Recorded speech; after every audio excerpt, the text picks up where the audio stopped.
व्यासपीठावर मी प्राध्यापक सुभाष वारे यांना आमंत्रित करतो आणि वारे सरांचा विषय आहे गांधीजी आणि समाजवाद. तत्पूर्वी मी त्यांचं स्वागत जे आहे ते ग्रंथभेट देऊन मी इथे करण्याची विनंती आमचे सेवांगणचे जुने हितचिंतक, आधारस्तंभ आणि नागपूरचे सहकारी साथी किशोर पवार यांच्या कन्या मंगलप्रभा पवार इथे उपस्थित आहेत. आज पुण्यावरून जे आलेले आहेत तर त्यांनी ग्रंथभेट देऊन प्राध्यापक सुभाष वारे यांचं स्वागत करायचं आहे. डॉक्टर मंगलप्रभा पवार या वैद्यकीय पेशामधून सेवानिवृत्त झालेले आहेत आणि ज्या किशोर पवारांनी या सेवांगणच्या उभारणीमध्ये त्यांचा मोलाचा वाटा आहे, साथी किशोर पवार यांच्या त्या कन्या आहेत आणि त्यांना याही पुढे सेवांगण बरोबर सर्व कार्याला जोडून घेण्याचा मानस त्यांनी व्यक्त केलेला आहे. मी मंगलताईंना इथे व्यासपीठावर यायला विनंती करतो आणि मंगलताई कोरुळेकर यांना विनंती करतो की त्यांनी मंगलप्रभा पवार यांचा ग्रंथभेट देऊन त्यांनी इथे स्वागत करायचं.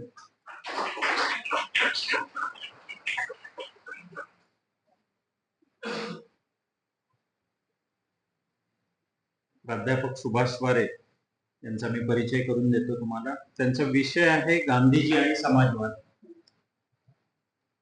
छात्र भारती या विद्यार्थी संघटनेतून विकसित झालेलं व्यक्तिमत्व. अनेक छात्र भारतीच्या अनेक आंदोलनांमध्ये त्यांचा सहभाग असायचा. संघटनेचं प्रदेश अध्यक्षपद त्यांनी सांभाळलेलं आहे. वयाच्या जवळजवळ 26 वर्षापासून समाजवादी चळवळीत पूर्णवेळ कार्यकर्ता म्हणून सक्रिय सहभाग त्यांचा होता. राष्ट्रीय अध्यक्ष म्हणून काम करत असताना सातत्याने युवकांशी संवाद त्यांनी केलेला आहे. बाबासाहेब आंबेडकरांचे सहकारी असलेले कर्मवीर दादासाहेब गायकवाड यांच्या जन्मशताब्दी वर्षामध्ये स्थापन झालेल्या भूमी हक्क समितीचे सरचिटणीस या नात्याने त्यांनी जमिनीच्या अधिकाराच्या प्रश्नावर भरपूर काम केलेलं आहे. वारे सरांचं महत्वाचं जे काम आहे ते भारतीय संविधानातील मूल्य व्यवस्था आणि त्याच्यावर त्यांचा अभ्यास हा त्यांचा खूप जिव्हाळ्याचा आणि आस्थेचा विषय आहे. संविधान साक्षरता अभियान जे राबवलं गेलं, वारे सर आणि त्यांचे सहकारी मिळून जवळपास 200च्या वर शिबिर आणि 1000हून अधिक व्याख्यानांचं त्यांनी आयोजन केलं होतं. आणि त्या दरम्यान त्यांनी लिहिलेलं जे पुस्तक आहे आपले भविष्य भारतीय संविधान, त्याच्या 45,000 प्रती विकल्या गेलेल्या आहेत.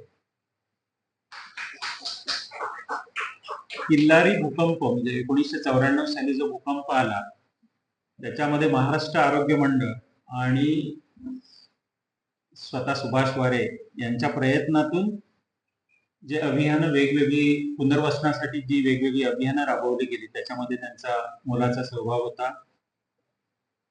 महाराष्ट्र आरोग्य मंडळाचे जे भीमाशंकर आदिवासी विकास प्रकल्प होता त्याचे ते संयोजक होते.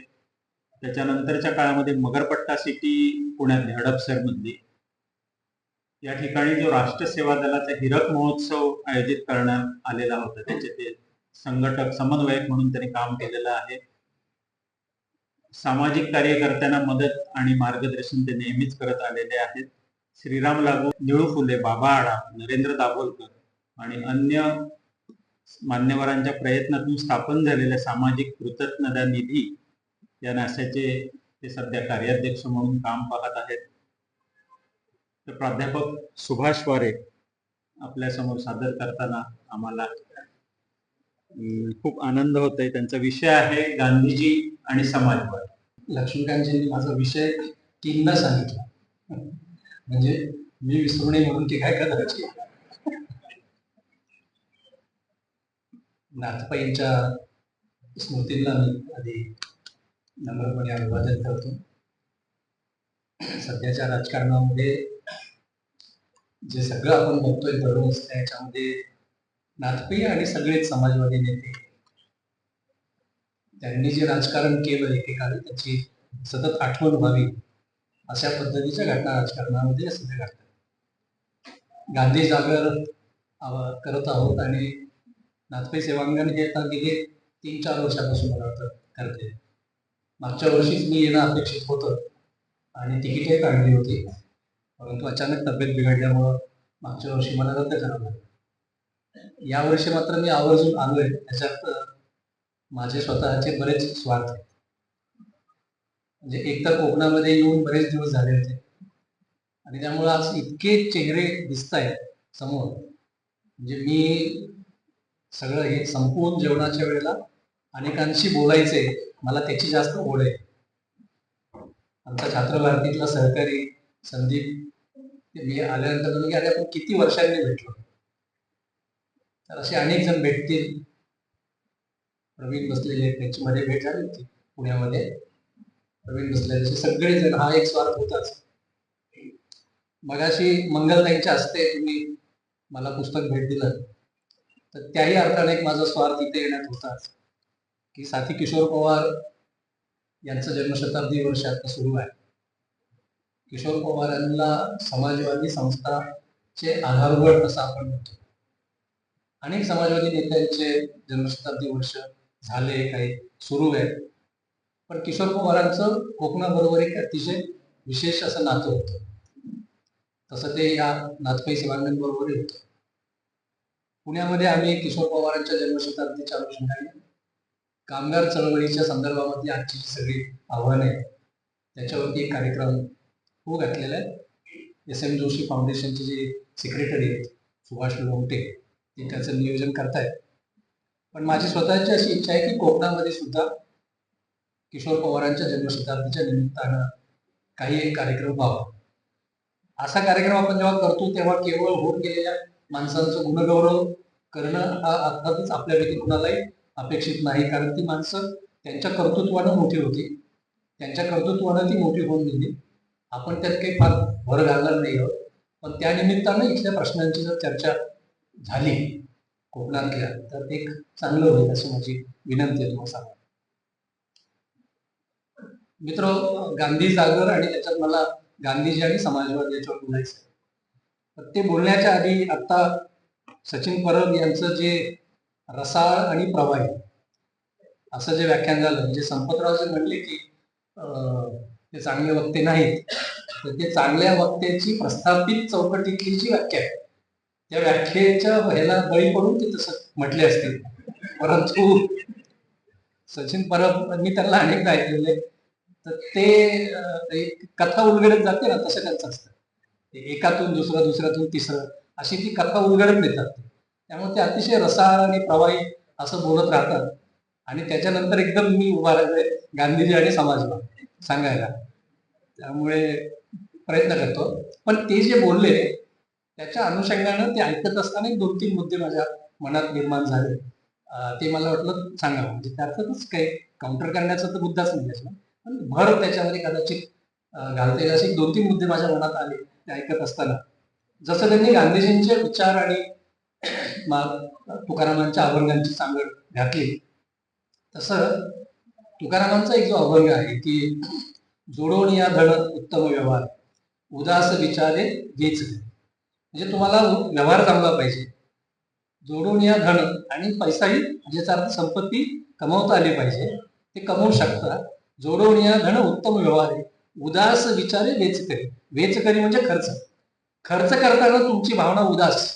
उदास म्हणजे काय की हे माझंच आहे, हे माझंच आहे, हे माझंच आहे, कमवलंय मी, अशी दृष्टी नको. मला असं वाटतं की गांधीजींनी जे नंतर ट्रस्टीशिपची कल्पना मांडली, ती ट्रस्टीशिपची कल्पना पूर्णपणे त्याच्या जवळ जाणारी, की त्यांनी भांडवलदार किंवा हे नकारले नाहीत, त्यांची गरज हे केली, परंतु तुम्ही याचे मालक नाही आहात. तुम्ही जे काही उभं केलंय त्याचे तुम्ही मालक नाही आहात, तुम्ही त्याचे विश्वस्त समजा स्वतःला. तेच तुकाराम म्हणताय की उदास विचारे वेचले.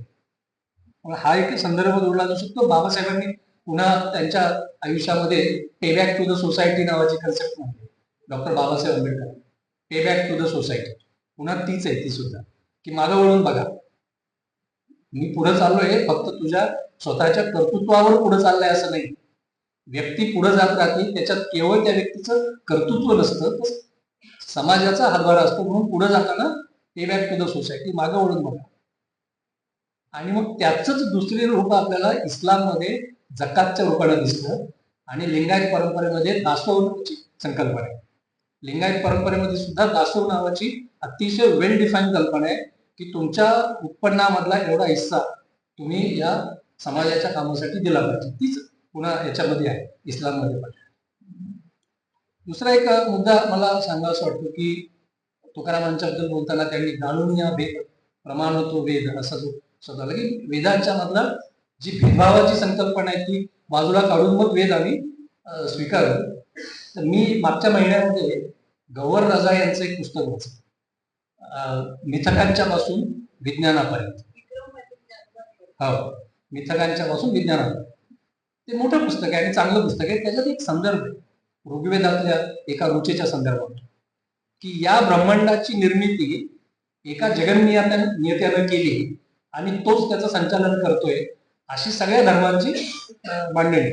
सगळे धर्म, ख्रिश्चन असेल, इस्लाम असेल, की कुणी एका जगन्नियत्याने हे ब्रह्मांड निर्माण केले आणि तोच त्याचं संचालन करतोय आणि ते संचालनाची सगळी प्रक्रिया परफेक्ट, ती सगळी आधीच ठरलेली अशी धर्मांची मांडणी.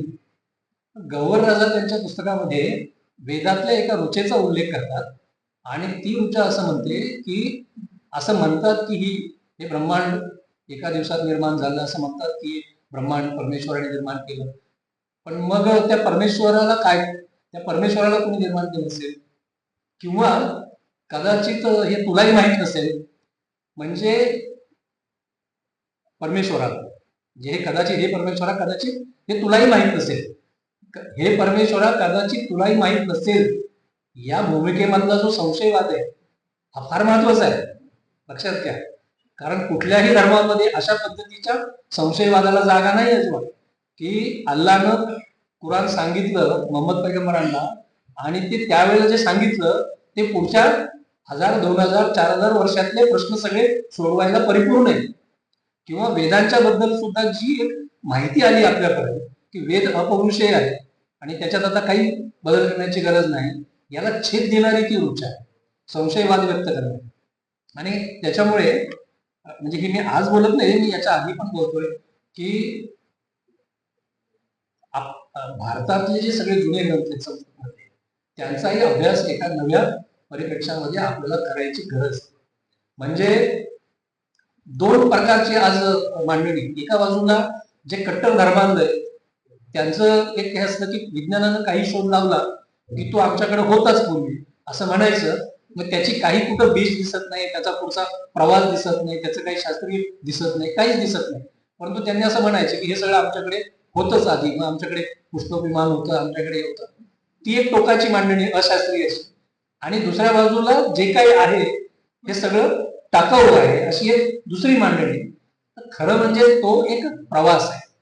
म्हणजे मी जो काही थोडाफार अभ्यास केला ऋग्वेदाचा, तर ऋग्वेदकालीन अनेक ऋषी आपल्या आजूबाजूला घडणाऱ्या घटनांचा आपल्याला उपलब्ध त्यावेळेला असलेलं जे ज्ञान आहे त्या ज्ञानाच्या चौकटीमध्ये त्याचा अर्थ लावण्याचा प्रयत्न करतात. तर ते शास्त्राच्या कसोटीवरती आज कदाचित ते टिकणार नाही, परंतु त्यावेळेच्या ज्ञानाच्या आधारे ते घडणाऱ्या घटनांचा अन्वयार्थ लावण्याचा प्रयत्न करतात. पण मग गेल्या 400 वर्षाचं जे विज्ञान आहे आणि त्या विज्ञानाचा जो प्रवास आहे त्या विज्ञानाच्या प्रवासामध्ये सुद्धा आधीची अनेक गृहीतकं चुकीची ठरलेली आहेत. किंबहुना त्याच्यात फरक एवढाच आहे की विज्ञानामध्ये आधीची गृहीतकं जर चुकीची ठरली तर त्याचं स्वागत, कुणी जर चुकीची सिद्ध करून दाखवली तर त्याचं स्वागत केलं जातं. विज्ञानाच्या चौकटीमध्ये त्याचं स्वागत होतं, धर्माच्या चौकटीमध्ये मात्र याच्यावर काही बोलायचं नाही अशी भूमिका असते.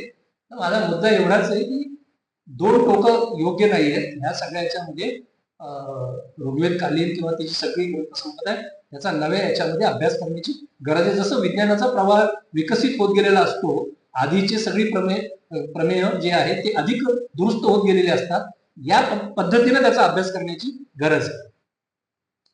आणि तिसरा मुद्दा जो तुम्हाला त्यांच्या भाषणातला शेवटचा मुद्दा आवडला असं तुम्ही म्हणाल, गांधीजींच्या पत्नी आणि तुकारामांच्या पत्नी, तर मला ते तिथं बसल्या असं मला सहज नानासाहेब गोरेंची एक डाली नावाचं एक पुस्तक आहे.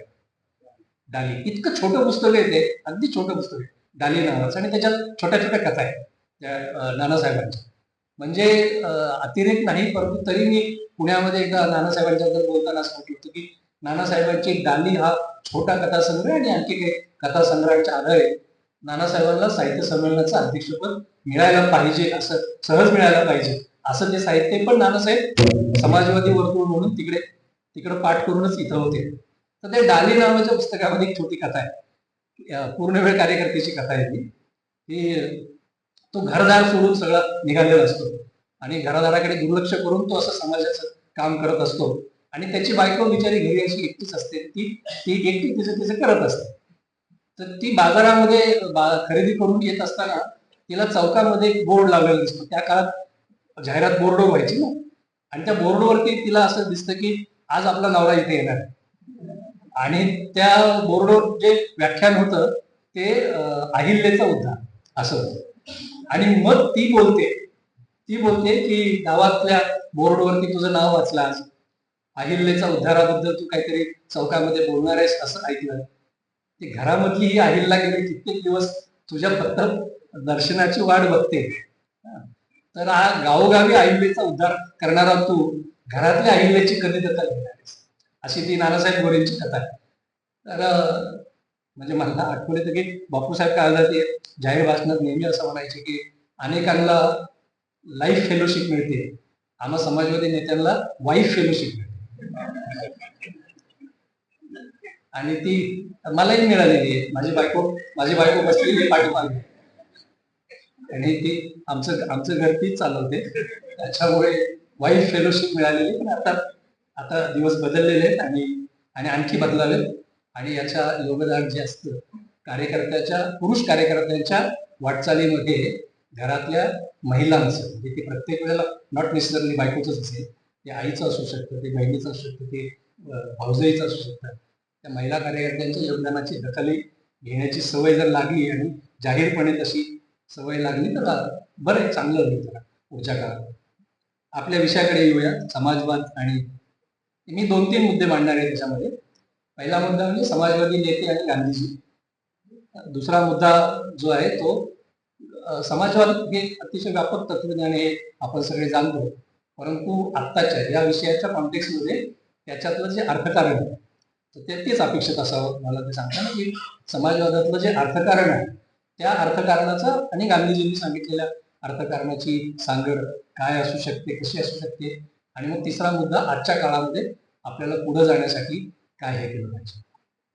त्याच्यातला जो मधला मुद्दा आहे अर्थकारणाची सांगड, समाजवाद म्हणून आपल्याला काय अपेक्षित आहे आणि गांधीजी काय म्हणत होते ते मी कुठल्याही निष्कर्षाशिवाय सांगणार नाही. मी ती फक्त माहिती देणं अशा अर्थाने सांगणार आहे. निष्कर्ष आपल्याला सगळ्यांना एकत्रित बसून काढावा लागणार आहे. जो माझा तिसरा मुद्दा आहे की पुढे जात असताना आपल्याला काय करायचं. आपल्याला सगळ्यांना हे माहिती आहे की 1934 साली काँग्रेस सोशलिस्ट पार्टीची स्थापना केली. आचार्य नरेंद्र देव, राममोहन लोहिया, जयप्रकाश नारायण सगळ्यांनी. महाराष्ट्रामधून त्याच्यामध्ये पटवर्धन बंधू होते, अनेक लोक होते, एस.एम. नानासाहेब, हे सगळे होते. आणि ही काँग्रेस सोशलिस्ट पार्टी त्या काळामध्ये काँग्रेसच्या अंतर्गत काम करत होती आणि त्यावेळेला ड्युएल मेंबरशिप पण असायची. सोशलिस्ट पार्टीची मेंबरशिप असायची आणि काँग्रेसची मेंबरशिप असायची. त्या काळामध्ये देशाच्या स्वातंत्र्याचा लढा हा हळूहळू टिपेला पोहोचत होता आणि देशाच्या स्वातंत्र्यासाठी आता तन-मन-धनानं प्रयत्न करणं, आपलं जे काय आहे ते झोकून देणं, हे प्रत्येक भारतीयाचं कर्तव्य बनलेलं असतानाच्या काळात आणि लढा गांधीजींच्या नेतृत्वात पुढे जात असतानाच्या काळात ही आपली जबाबदारी आहे. आणि म्हणून आपण वेगळं काहीतरी दुकान न मांडता, वेगळं काही प्रवाह न मांडता काँग्रेसच्या अंतर्गतच, पण शिवाय काँग्रेसची जी काय एक सगळ्यांना सोबत घेऊन जात असतानाची जी ही आहे वैचारिकता आहे, त्यापेक्षा एक वेगळी स्पष्ट समाजवादाची आपली वैचारिक लाईन तीही राहावी, पण वेगळं काही करायचं नाही. गांधीजींच्या स्वातंत्र्य चळवळीला आपला हातभार लागला पाहिजे, अशा भूमिकेतून काँग्रेस सोशलिस्ट पार्टीचे नेतृत्व त्या काळामध्ये पुढे सरकत होतं. यातल्या बहुतांशी नेत्यांच्या वरती सुरुवातीच्या काळामध्ये मार्क्सवादाचा अधिक प्रभाव होता. म्हणजे आचार्य नरेंद्र देवांचं तर आपल्याला सगळ्यांना माहितीच आहे की ते मार्क्सवादाची अतिशय अभ्यासकही होती आणि त्यांच्यावरती खूप प्रभावही होता. खुद्द साने गुरुजींच्या वरती मार्क्सवादाचा खूप प्रभाव होता सुरुवातीच्या काळात, आणि ते मार्क्सवादीच होते पण ते त्यांच्या लिखाणामध्ये येत होतो. पण हळूहळू पुढच्या टप्प्यात लोकशाही समाजवाद अशी एक स्वतंत्र म्हणजे हिंसा टाळून आणि जनमताच्या परिवर्तनामधून सत्ता बदल अर्थात तेवढाच फक्त अर्थ नव्हे, अनेक अर्थ आहेत. पण लोकशाही समाजवाद अशी एक स्वतंत्र ओळख सगळ्या या नेत्यांची बनत गेली. काँग्रेसच्या अंतर्गत ही सगळी मंडळी गांधीजींना खरं म्हणजे खूप प्रिय होती आणि गांधीजींच्या खूप जवळ जाणारी ती सगळी होती.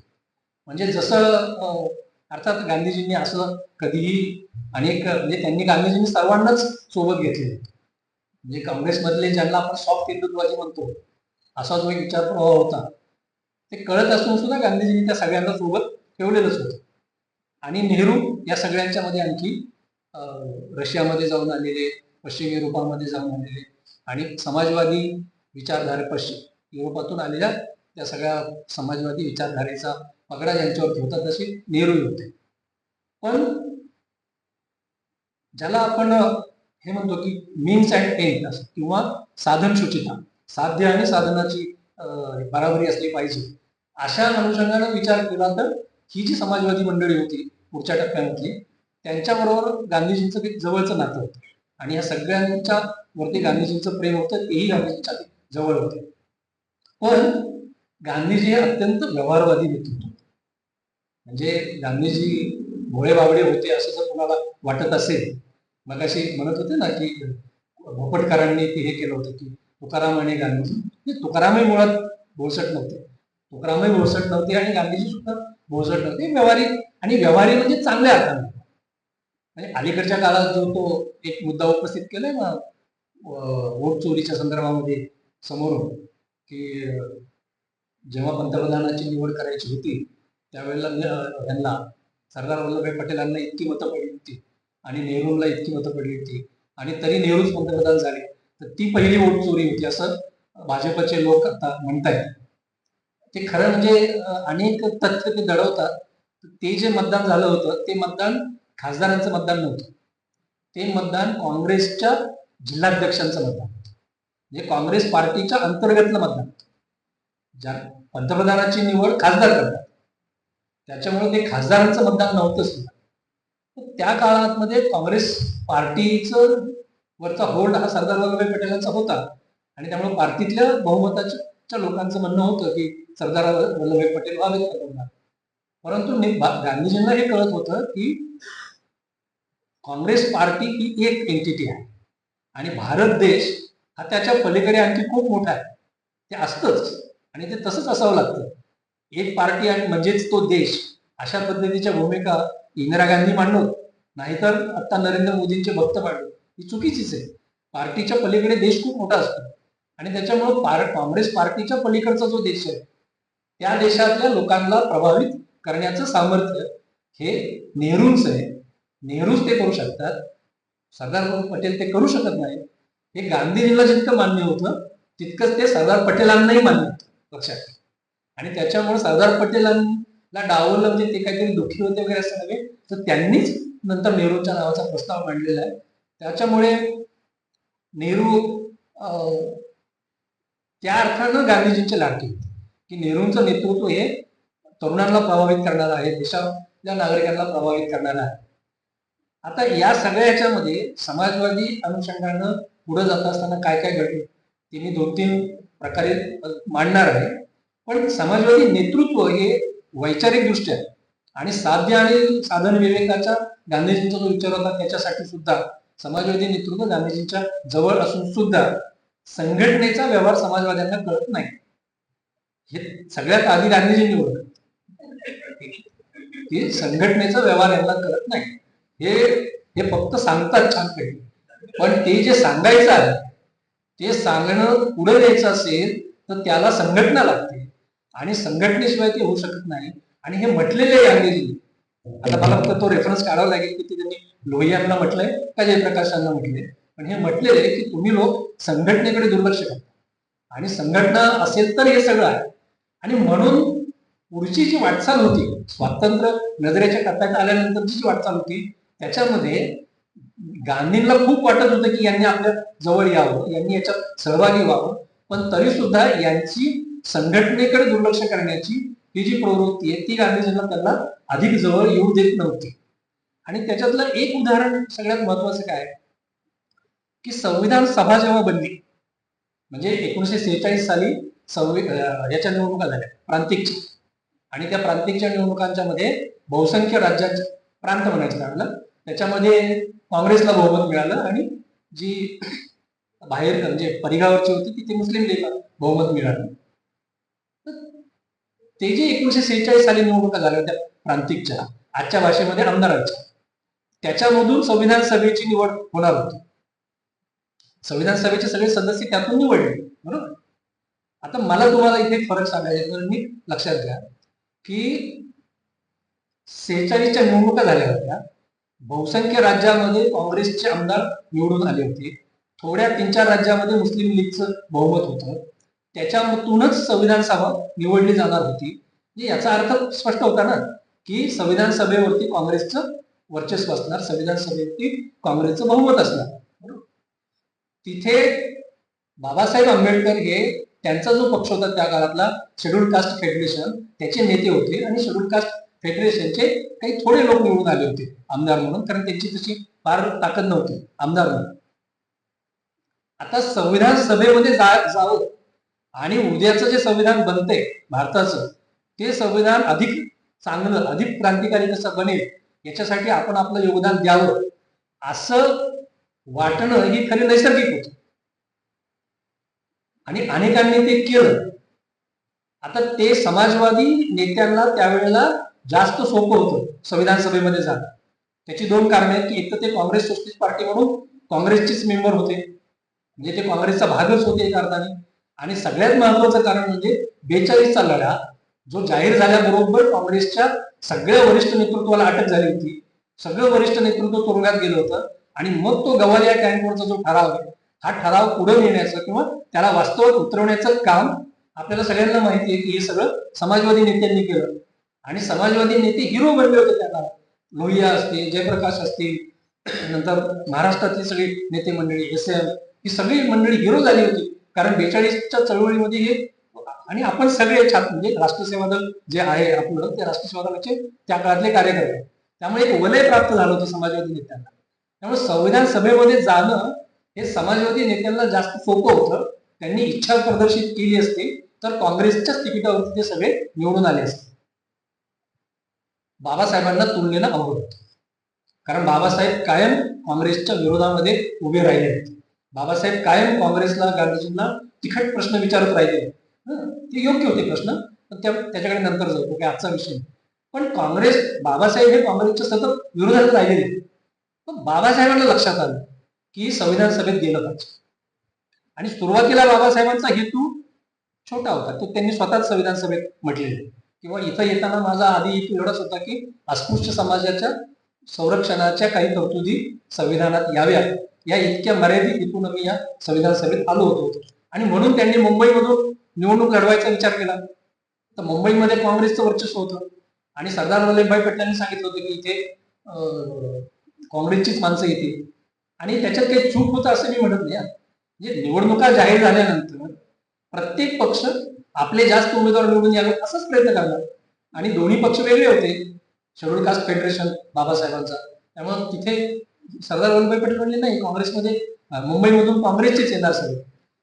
त्यावेळेला बाबासाहेबांनी आता जो बांगलादेश आहे त्या तो त्यावेळेला भारत एकत्रच होता, त्या बांगलादेश मधला बरिशाल नावाचा एक मतदारसंघ आहे, आणि तिथे एक मंडल नावाचे नेते होते, मंडल, त्यांचं नाव जोगेंद्रनाथ मंडल होतं.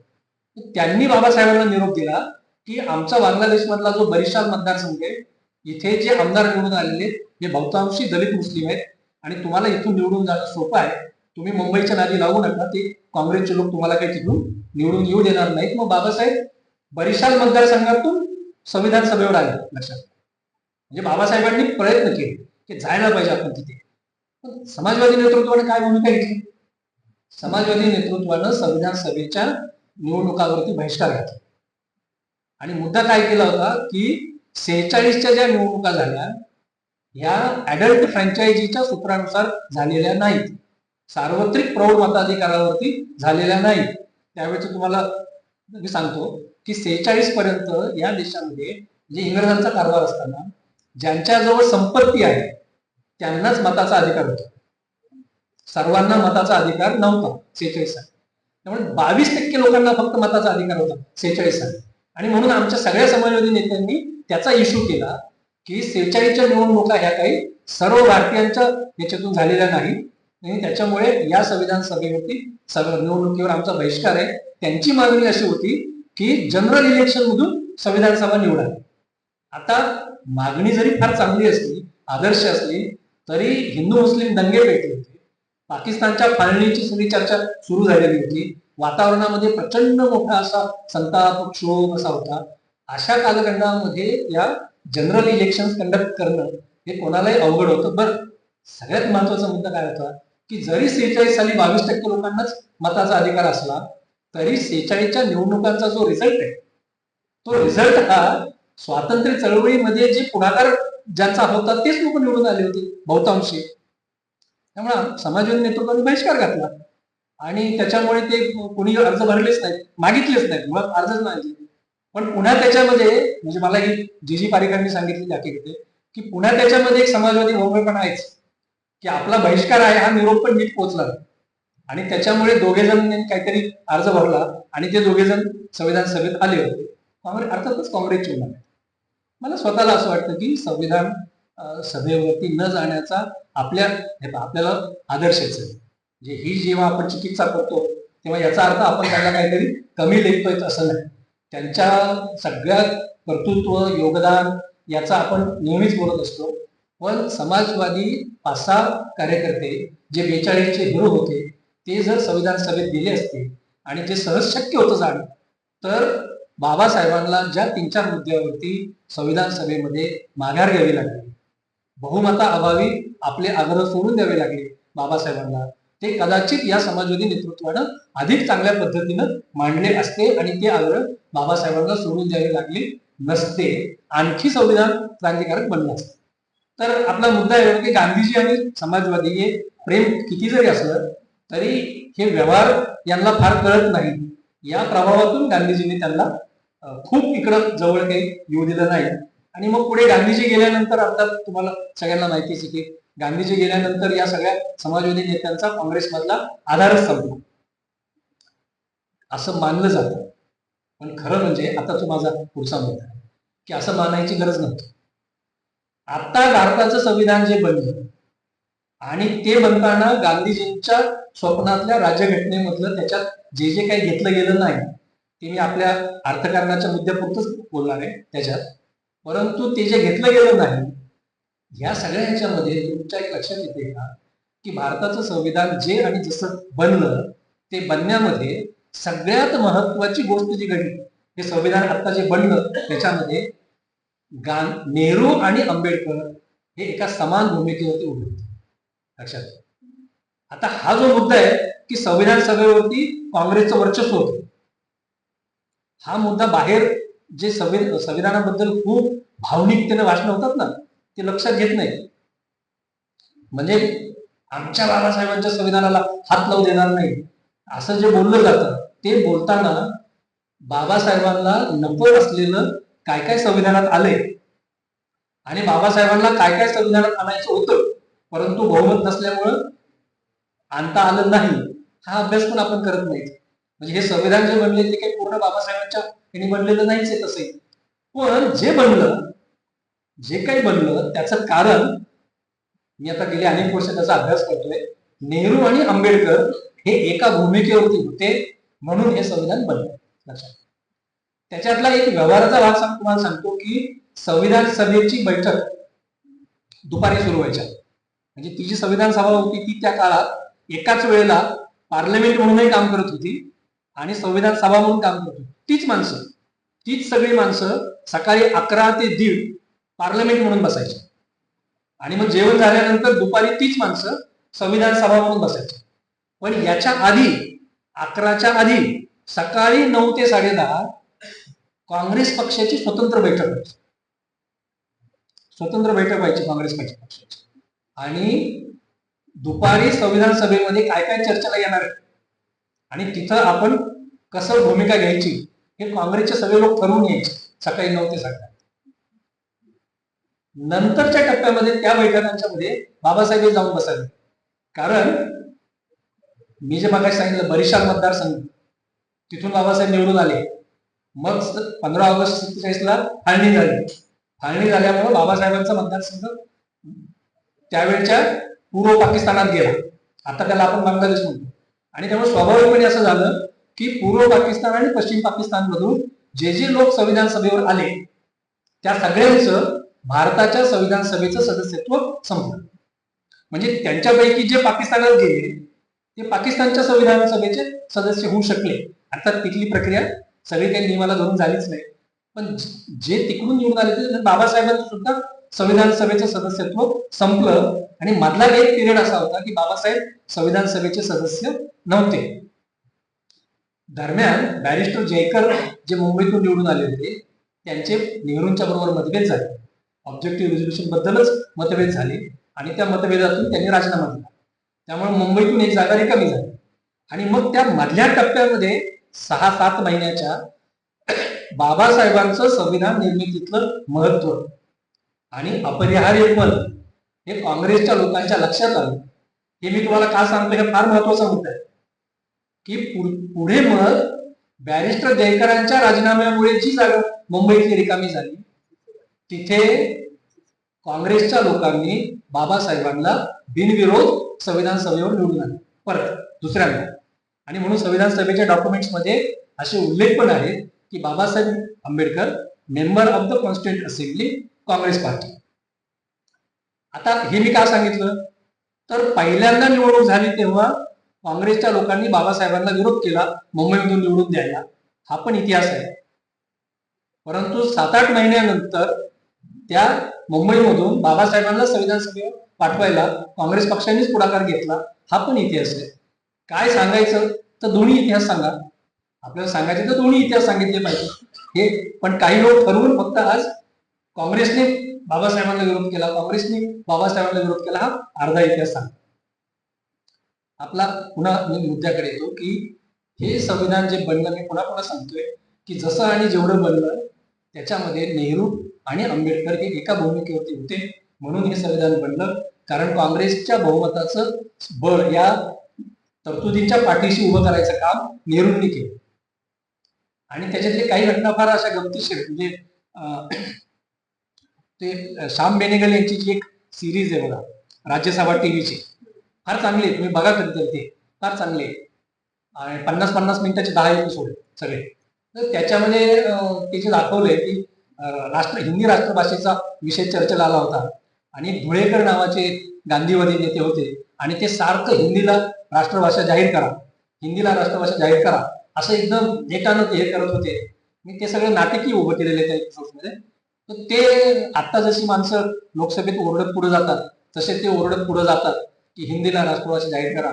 आणि त्यावेळेला नेहरू शेवटी उठतात आणि वर्गातला हेडमास्तर, म्हणजे कडक हेडमास्तर जसा एखाद्या वेळेला एखाद्या वांडपुराला म्हणतो हे बस बस खाली बस बोलू नको काही, तसं ते नेहरू त्या धुळेकरांना बैठो बैठो पहिले जाके बैठो चुप बैठो वहां जाके असं करून नेहरू त्यांना.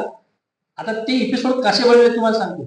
कॉन्स्टिट्यूंट असेंब्ली डिबेट्स आहेत ना, ते कॉन्स्टिट्यूंट असेंब्ली डिबेट्स हे फक्त ते डिबेट्सचं शब्दांकन नाहीये, तर ते चालू असताना कोण मध्येच हसलं तर मग हे अमुक हसले, मग सभागृह हसलं, असं ते सगळं बारीक सारीक आहे त्याच्यात कॉन्स्टिट्यूंट असेंब्ली डिबेटमध्ये. म्हणजे प्रत्यक्ष कॉन्स्टिट्यूंट असेंब्ली मध्ये काय काय घडलं ते सगळं जसं तसं लिहिलेलं आहे. त्याच्यामुळे श्याम बेनेगलांनी तो जो प्रसंग रंगवलाय तो त्या डिबेट मधून घेतलेला आहे. एनिवे मुद्दा असा आहे की संविधान सभेवर काँग्रेस पक्षाचं बहुमत होतं, वर्चस्व होतं आणि म्हणून बाबासाहेबांनी आपल्या 25 नोव्हेंबर 1949च्या भाषणामध्ये, शेवटच्या भाषणामध्ये अनेकांचे आभार मानले. या संविधान मसुदा समितीचे अध्यक्ष म्हणून त्यांनी जे काम केलं आणि ते त्यांना करता आलं म्हणून त्यांनी अनेकांचे आभार मानले. आणि त्याच्यात त्यांनी मी काँग्रेसच्या सभासदांचे विशेष आभार मानतो असं म्हटलं. कारण बाबासाहेबांना हे माहित होतं की काँग्रेसचं बहुमत जोपर्यंत याच्या पाठीशी उभं राहत नाही तोपर्यंत संविधान बनू शकत नाही, हे त्यामुळे त्यांनी विशेष आभार मानले. आता त्या संविधानामध्ये अर्थकारणाच्या अनुषंगानं गांधीजींना अपेक्षित असलेलं काय आलं नाही आणि ते नाही आलं तर का आलं नाही. आणि मग आपल्याला गांधीयन म्हणजे समाजवादाबद्दलचं गांधीजींचं आकलन काय, आपलं काय, याच्याबद्दल आपल्याला बोलता येईल. तुम्हाला सगळ्यांना माहिती आहे की गांधीजींनी राज्यशास्त्राच्या प्राध्यापकाप्रमाणे गोळीबंद असं लिखाण कधी काहीही केलेलं नाही. कारण गांधीजी हा वेगळा माणूस होता. ते समोरच्या प्रश्नाला भिडायचे आणि त्या प्रश्नाला भिडताना जे करता येईल ते करणं म्हणजे लिखाण असायचं. करके देखो हा त्यांच्या आयुष्याचा मूलमंत्र होता. त्यामुळे राज्यशास्त्राच्या प्राध्यापकासारखं लिखाण नाहीये. किंवा सुरेश द्वादशीवार जसं म्हणतात की गांधीवाद नावाची अशी काही कन्सेप्ट नाही, कारण गांधीजींनी असं काही लिखाणही केलेलं नाही. त्यामुळे गांधीजींनी प्रश्नांच्या अनुषंगानं जे लिखाण केलेलं आहे त्याच्यातून गांधींना काय म्हणायचंय ते शोधावं होतं. पण आपला आत्ताचा जो विषय आहे त्याच्या अनुषंगानं मी दोन माणसांना तुमच्या समोर ठेवणार आहे. एक त्याच्यातले आहेत श्रीमंत नारायण अगरवाल. श्रीमंत नारायण अगरवाल त्यांनी संविधान सभेचं कामकाज सुरू होत असताना त्याच्या थोडं आधी Gandhian constitution for free India ही लिहिली, ते उपलब्ध आहे. आणि त्याला पुरस्कार म्हणजे ज्याला आपण पुस्तकाला पुरस्कार म्हणतो ना, तसा त्याला पुरस्कार लिहिलेला आहे गांधीजी. जे Gandhian constitution for free India हे श्रीमंत नारायण अगरवालांचं पुस्तक आहे. त्याला पुरस्कार लिहिलेला आहे गांधीजींनी. आणि त्याच्यात त्यांनी लिहिलेलं आहे की यांनी माझं जे सगळं लिखाण आहे ते वाचून आणि त्याच्याशी प्रामाणिक राहून हे पुस्तक लिहिलंय. असं कोण म्हणतंय? गांधीजी म्हणताय. ओके, म्हणजे ती गांधीयन कॉन्स्टिट्यूशन, त्याच्यातून काही गोष्टी आपल्याला घेता येतील. आणि दुसरे जे आहेत ते JC कुमारप्पा, हे तामिळनाडूमधले प्रोटेस्टंट ख्रिश्चन, हे CA होते. आणि CA नंतर त्यांनी पुन्हा अमेरिकेत जाऊन बिझनेस ऍडमिनिस्ट्रेशनचं शिक्षण घेतलं होतं, इकॉनॉमिक्सचं शिक्षण घेतलं होतं, पण मूळचे ते CA. आणि ते शिक्षण घेऊन आल्यानंतर MA इकॉनॉमिक्सच्या अनुषंगाने त्यांनी थेसिस लिहिला होता. त्यांच्या असेल PhD साठी असेल कदाचित. आणि तो थेसिस त्यांना प्रकाशित करायचा होता. तर कुणीतरी त्यांना सांगितलं की तू हा थेसिस आधी गांधीजींना दाखवून दे. गांधीजींची त्यांची तोपर्यंत काही ओळख नव्हती. मग गांधीजींना ते भेटले, त्यांनी आपला थेसिस त्यांना दाखवला JC कुमारप्पा. तर ते गांधीजींनी चालला आणि सांगितलं की हा आपण यंग इंडियामध्ये छापू. आता गांधीजींचं त्याच्यातलं एक हे लक्षात घ्या, गांधीजी त्यांच्या संपर्कात आलेल्या प्रत्येक माणसाला कामाला लावायचे. म्हणजे त्या अर्थाने ते बनिया होते. म्हणजे तू आलास तुझं काम घेऊन माझ्याकडे, ओके, तर मी तुझं काम करेन, पण तू आता माझं काम कर. आणि म्हणून त्यांनी लिहिलेलं ठेवून घेतलं. ते म्हणजे हे मी छापतो यंग इंडियामध्ये, पण तू आता एक काम कर की अहमदाबादला जा आणि तिथल्या शेतीच्या प्रश्नाचा सर्वे करून मला रिपोर्ट आणून दे. आणि मग त्या घटनेमुळे हे JC कुमारप्पा गांधीजींच्या बरोबर जोडले गेले. त्याच्या आधी त्यांची काही ओळख नव्हती, पण ते इतके जोडले गेले नंतर JC कुमारप्पा त्यांच्याबरोबर की पुढच्या काळामध्ये गांधीजींचे अर्थकारण विषयक जे जे विचार आहेत ते विचार म्हणजे JC कुमारप्पा, असं समीकरण बनलं की JC कुमारप्पा जे लिहितायत ते गांधीजींचं म्हणणं आहे. आणि गांधीजींनी म्हणजे असं लोक म्हणायचे आणि गांधीजी त्याच्यावर मौन बाळगायचे, गप्प बसायचे, म्हणजे गांधीजींचं पाठिंबा. त्यांच्याबद्दल एक इंग्रजी पुस्तक आहे मोठं JC कुमारप्पांच्या बद्दल. पण तुम्हाला कोणाला जर वाचायचं असेल तर आपल्या चैत्रा रेडकर ज्या आहेत, या चैत्रा रेडकरांनी JC कुमारप्पांच्यावरती खूप लिखाण केलं. तर JC कुमारप्पांना त्यांनी अर्थकारणाबद्दल जे लिहिलं ते गांधीजींचे विचार असं मानलं गेलं. त्याच्यातलं संविधानात काय येऊ शकलं नाही. आणि श्रीमंत नारायण अगरवालांनी Gandhian constitution for free India, ज्याला गांधींनीच पुरस्कार दिला होता, त्याच्यातलं काय आलं नाही, ते काय होतं आणि समाजवाद म्हणून आपलं काय म्हणणं आहे हे मी थोडक्यात सांगून पुढे जातो. एकतर श्रीमंत नारायण अगरवालांनी गांधीयन कॉन्स्टिट्यूशन मध्ये पंचायत राज व्यवस्थेबद्दल फार स्पष्टपणे दीर्घ असं लिहिलेलं आहे.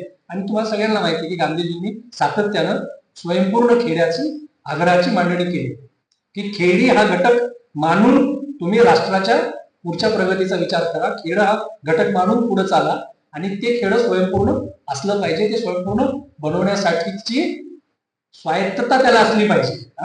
हा पुन्हा मुद्दा.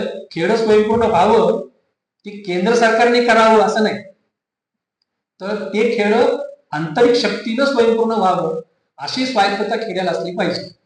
आणि मग त्या स्वायत्ततेमध्ये जसे ग्रामोद्योग येतात, जसं खादी इंडस्ट्री येते, तसंच त्या ह्याच्यामध्ये पंचायत राज पण येतात.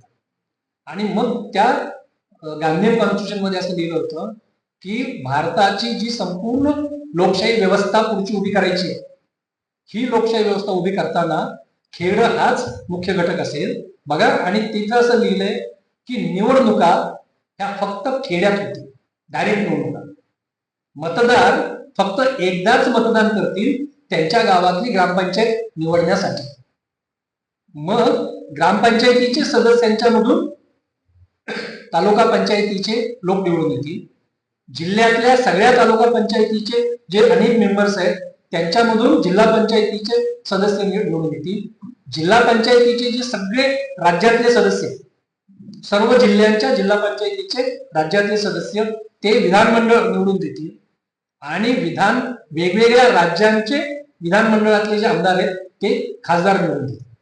म्हणजे गांधीजींच्या संकल्पनेतली लोकशाही ही पंचायत राज मध्येच सुरू होत होती, मुख्य वरून खाली नव्हती, पंचायत राज मध्ये सुरू होत होती. आणि पुढच्या सगळ्या निवडणुका या अप्रत्यक्ष निवडणुका होत्या. मतदारांना फक्त एकदाच मतदान करायचं होतं आपल्या गावातल्या, आणि ते विचारपूर्वक करायचं होतं. पण नेहरू असतील, बाबासाहेब आंबेडकर असतील, किंवा अल्लादी कृष्ण अय्यर असतील, किंवा आणखी संविधान सभेतले सदस्य असतील, हे याच्यात बरेच बॅरिस्टर होते. याच्यातले अनेक पश्चिम युरोपामध्ये पुन्हा पुन्हा जाऊन आलेले होते. आणि या सगळ्यांच्या वरती पश्चिम युरोप मधल्या संसदीय लोकशाहीचा प्रभाव होता. आणि त्यांच्यावर जो संसदीय लोकशाहीचा प्रभाव होता तो प्रभाव त्यांना टाळता आला नाही. त्याच्यातून त्यांनी आजची जी आपली संसदीय लोकशाही आहे की देशातले सगळे मतदार खासदारांना निवडून देतील आणि मग खासदार पंतप्रधानांना निवडतील, ही जी रचना उभी राहिली ही पश्चिम युरोपातल्या संसदीय लोकशाहीचं मॉडेल आहे. आणि हे सगळ्यांच्यावर तो प्रभाव असल्यामुळे ते आलं. गांधीजींचा हा मुद्दा स्वीकारला गेला नाही, लक्षात घ्या. या वेळेला म्हणजे याच्या बाबतीत मी तुम्हाला आणखी सुचवेन की आपले न्यायमूर्ती नरेंद्र चपळगावकर जे आहेत त्यांनी महात्मा गांधी आणि भारतीय राज्यघटना असं पुस्तक लिहिलं, कधीतरी जरूर वाचा. आणि त्यांनी त्याच्यामध्ये की गांधीजींना अपेक्षित गोष्टी का नाही आल्या संविधानामध्ये, तर त्यांनी निष्कर्ष हाच काढला की हे जे नेतृत्व होतं काँग्रेसचं दुसऱ्या फळीतलं, म्हणजे गांधीजींच्या नंतरच्या फळीतलं जे नेतृत्व होतं याच्यावरती पश्चिम युरोप मधल्या संसदीय लोकशाहीचा फार प्रभाव होता, म्हणून त्या पद्धतीची रचना आली. त्यामुळे खेड्यांची स्वायत्तता पंचायत राजच्या अंगाने आपल्या खेड्याचा व्यवस्थित विकास करण्याचे स्वायत्तता खेड्यातल्या लोकांना असावी हा विचार सुरुवातीलाच संविधानाच्या मार्फत मारून टाकला. आता याच्यामध्ये बाबासाहेबांचा अँगल थोडा वेगळा होता, लक्षात घ्या. आणि बाबासाहेबांचा अँगल स्वाभाविकपणे जाती प्रथेच्या अंगाने होता. आणि म्हणून बाबासाहेबांनी बाहेर पण आणि संविधान सभेत पण म्हटलेले की भारतातल्या खेड्यांचं कौतुक जर कोणाला असेल तर ते मला अजिबात त्या माणसाशी सहमत व्हायचं नाही. भारतातली खेडी हे दारिद्र्य, अज्ञान आणि जातीयतेची आगार आहे. आणि त्याच्यामुळं या खेड्यांचं कौतुक मला कोणी सांगू नका. आणि बाबासाहेबांचा हा जो अप्रोच आहे तो अप्रोच अनुभवातून आहे, जे सोसले त्यांनी त्याच्यातून आहे.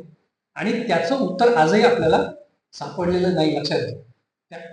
मी जे तुम्हाला मगाशी म्हणून की हा मधला मुद्दा मी निष्कर्षाविना बोलणार आहे, याचं कारण असं आहे की भारत हा देश प्रचंड हजारो भाषा असलेला देश, अनेक धर्म असलेला देश, हजारो जाती असलेला देश.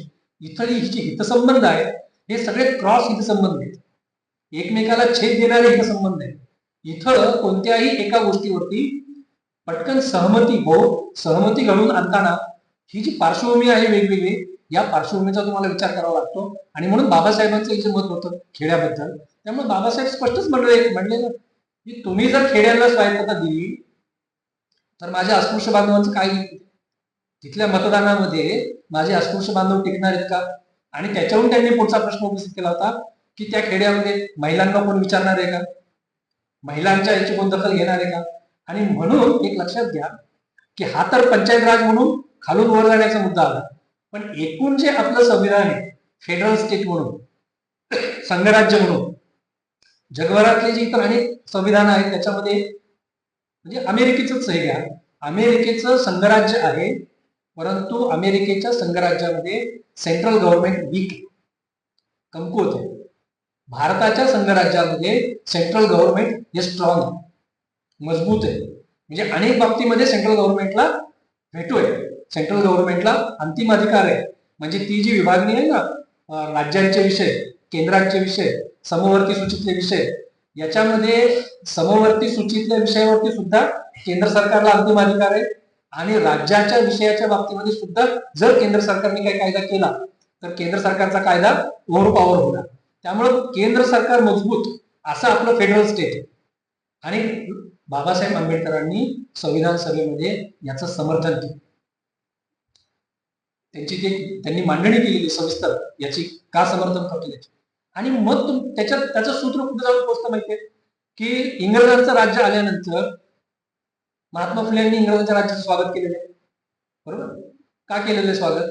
कारण महात्मा फुलेंना वाटत होतं की पुरोहितशाहीच्या वर्चस्वाखालचा जो इथला समाज आहे, सामंती समाज जो आहे, सामंत किंवा जमीनदारांच्या वर्चस्वाखालचा समाज आहे, इथं मी ज्या समाजाची भाषा बोलतोय त्या समाजाला आता इंग्रजी राज्याकडूनच काही पुढच्या भविष्याची दिशा आहे, लक्षात घ्या.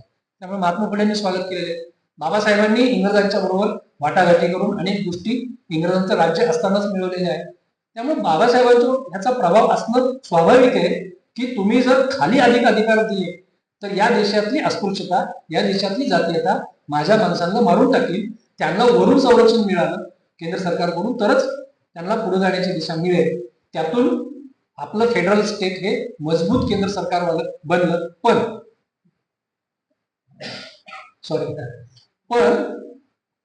आज ज्या पद्धतीनं फेडरल स्टेटच्या धज्या उडणं म्हणतो ना आपण, म्हणजे जरी केंद्र सरकार मजबूत असलं तरी या स्वतंत्र भारतातली पहिली 40-50 वर्ष ही निश्चितपणे अशी गेलेली आहेत की जिथं केंद्र सरकारनं त्या राज्यातल्या सांस्कृतिक परंपरांचा मान राखलेला आहे, त्या राज्यांच्या मधल्या विकास विषयक ज्या धारणा आहेत त्याचा मान राखलेला आहे. त्याच्यामुळं त्या मजबूत केंद्र सरकारनं राज्यांच्या स्वायत्ततेवरती शक्यतोवर अतिक्रमण करत काही घटना दाखवते ती. मी असं नाही म्हणणार की अगदी 100% काही घटना दाखवते ती, पण बाय अँड लार्ज 40-50 वर्ष या देशामध्ये राज्यांची स्वायत्तता जपली गेली. आता मात्र एक देश एक भाषा असेल किंवा एक देश एक निवडणूक असेल किंवा आणखी अनेक मुद्दे असतील, याच्यातून आज फेडरल स्टेटच्या संकल्पनेसमोर प्रचंड आव्हान भारतीय जनता पक्षाने उभं केलं.